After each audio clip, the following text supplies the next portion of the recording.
I manage $500 million in education funding and always go undercover in schools to find.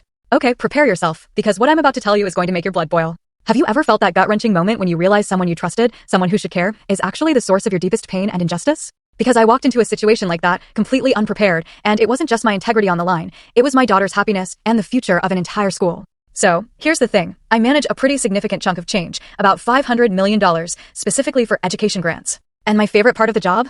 I never announce myself. I always go in undercover, just a regular dad, looking to see who really deserves the money, not the polished performance they put on for funders. What I stumbled into at my own daughter's school, Lincoln Elementary though. Nothing could have prepared me for that.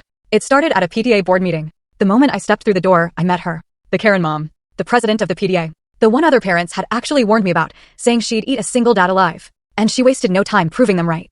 "Excuse me," she said, blocking the doorway with her designer bag, her eyes raking over my coffee-stained khakis. "This meeting is about, complicated financial stuff."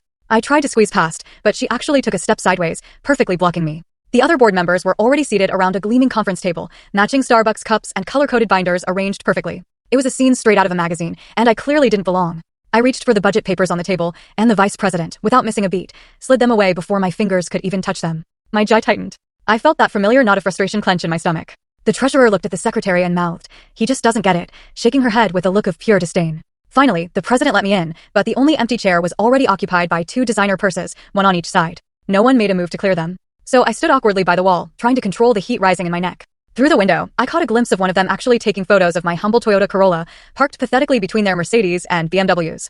I just stood there, waiting. Then the treasurer pulled something up on her laptop. "Your apartment address isn't even in the good school zone," she announced, a smirk playing on her lips. Immediately, the secretary jumped in, claiming there was a new, mandatory $500 emergency assessment fee due today. She actually pulled out a square reader and held it toward me, as if I was about to pay for my audacity.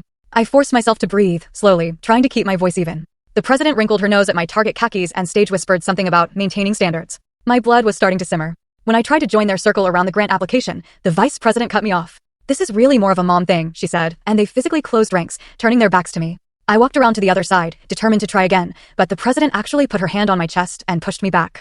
Not hard, but firm enough to make her point. My hands clenched into fists on. T-Miss the Twist. Watch the full story, link is attached below.